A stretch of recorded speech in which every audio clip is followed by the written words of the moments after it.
اعوذ باللہ من الشیطان الرجیم، بسم اللہ الرحمن الرحیم۔ نولی فیکٹری کے معزز دوستو، السلام علیکم۔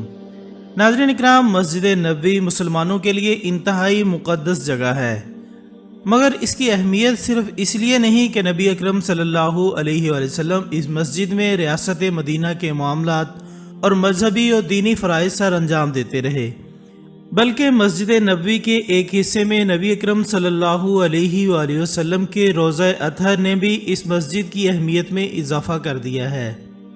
ہر عاشق رسول کے دل کی یہ خواہش ہے کہ وہ مدینہ دیکھے اور پھر گنبد خضرا دیکھے اور سنہری جالیوں سے آگے جا کر نبی اکرم صلی اللہ علیہ وآلہ وسلم کی قبر انور کی زیارت بھی کرے، مگر ناظرین ایسا شرف بہت ہی کم لوگوں کو نصیب ہوتا ہے، یہاں تک کہ شاہی خاندان کی بڑی سے بڑی شخصیات بھی روضہ رسول صلی اللہ علیہ وآلہ وسلم میں مرضی سے داخل ہونے کی جرأت نہیں کر سکتی۔ لیکن سعودی بادشاہ فیصل بن عبدالعزیز وہ شخص تھے جن کو روضہ رسول کے اندر جانے کی سعادت حاصل ہو چکی ہے، لہٰذا آج کی اس ویڈیو میں ہم اسی موضوع پر بات کریں گے کہ خدا کے محبوب نبی آخر الزماں محمد صلی اللہ علیہ وآلہ وسلم کہ روضہ مبارک پر قائم اس گنبد خضرا کے نیچے اور روضہ شریف کے اندر کیا ہے، کیا کوئی قبر مبارک کے قریب تک رسائی حاصل کر سکتا ہے، اور شاہ فیصل نے روضہ رسول کے اندر جانے کی سعادت حاصل کرنے کے بعد وہاں کیا دیکھا، یہ سب کچھ ہم آج کی اس ویڈیو میں بتائیں گے، لہٰذا ویڈیو کو آخر تک لازمی دیکھیے گا۔ ناظرین، شیخ عائد بن عمرو الروس بتاتے ہیں کہ جب وہ سعودی بادشاہ شاہ فیصل کے ہمراہ روضہ رسول میں داخل ہوئے تو وہاں کا منظر ہی کچھ اور تھا۔ انہوں نے دیکھا کہ روضہ رسول صلی اللہ علیہ وآلہ وسلم کے اندر لوہے سے بنے صندوق موجود تھے۔ وہ صندوق بڑے بڑے تالے لگا کر بند کیے ہوئے تھے اور ہم نہیں جانتے تھے کہ ان کے اندر کیا ہے۔ اس کے بعد شاہ فیصل نے ایک شاہی حکم نامہ جاری کیا جس میں ایک کمیٹی تشکیل دیے جانے کا حکم دیا گیا، جو کہ روضہ رسول صلی اللہ علیہ وآلہ وسلم کے اندر موجود تبرکات اور وہاں پر موجود اشیاء کا مکمل ریکارڈ تیار کر سکے، اور روضہ رسول میں موجود ان صندوقوں کو کھول کر ان میں موجود اشیاء کو بھی ریکارڈ کی فہرست میں شامل کرے۔ شیخ عائد بن عمرو الروس بتاتے ہیں کہ ایک دن کمیٹی کے اراکین کو حکم دیا گیا کہ وہ روضہ رسول کے اندر جائیں اور وہاں پر موجود تبرکات اور اشیاء سے متعلق سونپا گیا کام مکمل کریں۔ اس کے علاوہ کمیٹی اراکین کے ہمراہ زیورات کا ماہر سنار اور تاریخی ریکارڈ بھی ساتھ لے لیا گیا تاکہ روضہ رسول کے اندر موجود اشیاء کی شناخت کے ساتھ ساتھ ان کے تاریخی حوالوں کا بھی ریکارڈ مرتب کیا جائے۔ جب وہاں پر موجود لوہے کے صندوقوں کو کھولا گیا تو ان میں سے ایک صندوق کے اندر سونے اور قیمتی جواہرات برآمد ہوئے، جبکہ دوسرے صندوقوں کو چاندی کی زنجیروں سے بند کیا گیا تھا۔ وہاں پر نبی اکرم صلی اللہ علیہ وآلہ وسلم سے وابستہ چند اشیاء کی شناخت بھی ہوئی، جن میں آپ کی روزمرہ استعمال کی اشیاء بھی شامل تھیں۔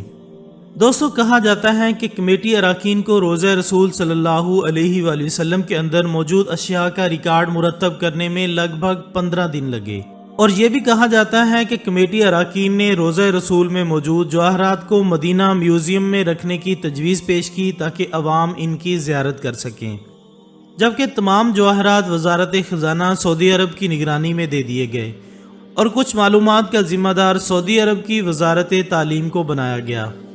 ناظرین، نبی اکرم صلی اللہ علیہ وآلہ وسلم کے روضہ مبارک کے متعلق کئی کہانیاں مشہور ہیں۔ روضہ مبارک جسے حجرہ نبویہ شریف بھی کہا جاتا ہے، جس میں نبی اکرم صلی اللہ علیہ وآلہ وسلم ام المومنین حضرت عائشہ صدیقہ رضی اللہ تعالی عنہا کے ہمراہ رہا کرتے تھے۔ اس حجرہ شریف کا دروازہ مسجد نبوی شریف کے اس حصے کی طرف کھلا کرتا تھا جسے جنت کی کیاری ہونے کا اعزاز حاصل ہے۔ گنبد خضرا کے نیچے 2 حجرے موجود ہیں، ایک حضرت عائشہ صدیقہ رضی اللہ تعالی عنہا اور دوسرا حجرہ مبارک حضرت فاطمہ الزہرا رضی اللہ تعالی عنہا کا ہے۔ اس حجرہ مبارک کے اندر محراب بھی موجود ہیں۔ دونوں حجرات کی مختلف دیواریں ہیں جو کہ مختلف ادوار میں مسلم رہنماؤں کی جانب سے تعمیر کی گئیں۔ ان کا کہنا ہے کہ ان دیواروں سے آگے جانے کا کوئی راستہ نہیں ہے، اور جیسا کہ ہم جانتے ہیں کہ نبی اکرم صلی اللہ علیہ وآلہ وسلم کا انتقال حضرت عائشہ صدیقہ رضی اللہ تعالی عنہا کے حجرہ مبارک میں ہوا۔ اس کے بعد حضرت ابو بکر صدیق اور حضرت عمر رضی اللہ تعالیٰ عنہ بھی اس حجرے میں دفن ہیں۔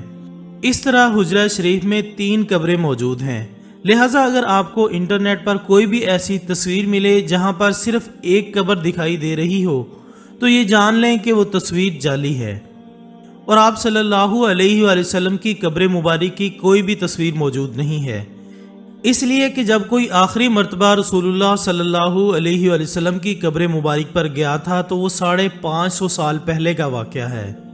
حجرہ شریف جس میں آپ صلی اللہ علیہ وآلہ وسلم اور آپ کے 2 اصحاب کی قبریں ہیں، اس کے گرد ایک 4 دیواری ہے، اور اس 4 دیواری سے متصل ایک اور دیوار ہے جو کہ 5 دیواروں پر مشتمل ہے۔ یہ 5 کونوں والی دیوار حضرت عمر بن عبدالعزیز رحمۃ اللہ علیہ نے بنوائی تھی۔ اس کے 5 کونے رکھنے کا مقصد اسے خانہ کعبہ کی مشابہت سے بچانا تھا۔ اس 5 دیواری کے گرد ایک اور 5 دیواروں والی مضبوط دیوار ہے۔ اس 5 کونوں والی دیوار پر ایک بڑا سا پردہ یا غلاف ڈالا گیا ہے جو کہ سبز رنگ کا ہے۔ یہ سب دیواریں بغیر کسی دروازے کی ہیں، لہٰذا کسی کا ان دیواروں کے اندر جانے کا کوئی امکان نہیں۔ جس 5 کونوں والی دیوار پر غلاف مبارک پڑا ہوا ہے وہ سفید ماربل اور نیلی ٹائلوں سے مزین ہے۔ روضہ رسول پر سلام عرض کرنے والے عام زائرین جب سنہری جالیوں کے سامنے کھڑے ہوتے ہیں تو جالیوں کے سوراخوں سے انہیں بس وہ پردہ ہی نظر آ سکتا ہے جو کہ حجرہ شریف کی 5 دیوار پر ہے۔ اس طرح سلام پیش کرنے والے زائرین اور آن حضور صلی اللہ علیہ وآلہ وسلم کی قبر اطہر کے درمیان چند گز کا فاصلہ ہوتا ہے، لیکن درمیان میں کل 4 دیواریں حائل ہوتی ہیں، ایک سنہری جالیوں والی دیوار، دوسری 5 کونوں والی دیوار، تیسری ایک اور 5 کونوں والی دیوار، اور چوتھی وہ 4 دیواری جو کہ اصل حجرے کی دیوار تھی۔ گزشتہ 1300 سال سے اس 5 دیواری حجرے کے اندر کوئی نہیں جا سکا، تاہم دنیا میں 2 ایسے لوگ بھی گزرے ہیں جنہوں نے سبز پردے کے پیچھے موجود کئی دیواروں کے بعد قبر مبارک کی زیارت کی ہے۔ ان میں سے ایک شخص تاریخی روایت کے مطابق حضرت عمر بن عبدالعزیز کے غلام کو یہ سعادت حاصل ہوئی، جبکہ ایک معروف مورخ علامہ سمودی کے بیان کے مطابق وہ خود قبر مبارک تک پہنچے اور زیارت فرمائی۔ محترم ناظرین، یہاں آپ کے علم میں یہ بات لائی جا رہی ہے کہ دنیا میں آج تک نبی اکرم صلی اللہ علیہ وآلہ وسلم کی قبر اطہر کی کوئی بھی تصویر موجود نہیں ہے، اور سوشل میڈیا پر سامنے آنے والی تمام تصاویر غلط اور جھوٹی ہیں۔ دوستو، کہا جاتا ہے کہ سن 881 ہجری میں حجرہ مبارک کی دیوار کے پرانے ہو جانے کے باعث ان کی تعمیر نو کرنا پڑی۔ اس وقت نامور مورخ اور فقیہ علامہ نور الدین ابو الحسن سمودی مدینہ منورہ میں موجود تھے، جنہیں ان دیواروں کی تعمیر نو کے کام میں حصہ لینے کی سعادت حاصل ہوئی۔ وہ لکھتے ہیں کہ 14 شعبان سن 881 ہجری کو 5 دیواری مکمل طور پر گرا دی گئی۔ دیکھا تو اندرونی 4 دیواری میں بھی دراڑیں پڑی ہوئی تھیں، چنانچہ وہ بھی گرا دی گئی۔ ہماری آنکھوں کے سامنے اب مقدس حجرہ تھا۔ مجھے داخلے کی سعادت ملی۔ میں نے رسول اللہ صلی اللہ علیہ وآلہ وسلم اور آپ کے دونوں خلفاء کی خدمت میں ادب سے سلام پیش کیا۔ مقدس حجرہ مربع شکل کا تھا، اس کی 4 دیواری سیاہ رنگ کے پتھروں سے بنی ہوئی تھی، جیسے پتھر خانہ کعبہ کی دیواروں میں استعمال ہوئے ہیں، اور اس کا فرش سرخ رنگ کی ریت پر مبنی تھا۔ 4 دیواری میں کوئی دروازہ نہ تھا۔ اس بات کو 5 صدیاں بیت چکی ہیں جن کے دوران کوئی انسان ان مہر بند اور مستحکم دیواروں کے اندر داخل نہیں ہوا۔ آخر میں دعا ہے کہ اللہ تعالی ہم سب کو قرآن و سنت کی تعلیمات کے مطابق زندگی بسر کرنے کی توفیق عطا فرمائے، آمین ثم آمین۔ اسی دعا کے ساتھ ہماری آج کی اس ویڈیو کا اختتام ہوتا ہے۔ ہم امید کرتے ہیں کہ آپ کو ویڈیو ضرور پسند آئی ہوگی۔ انشاءاللہ بہت جلد دوبارہ ملاقات ہوگی ایک اور اچھی سی ویڈیو کے ساتھ۔ تب تک اپنا دوستوں، رشتہ داروں اور گردن ہوا کے تمام لوگوں کا بہت خیال رکھیے گا۔ اللہ حافظ۔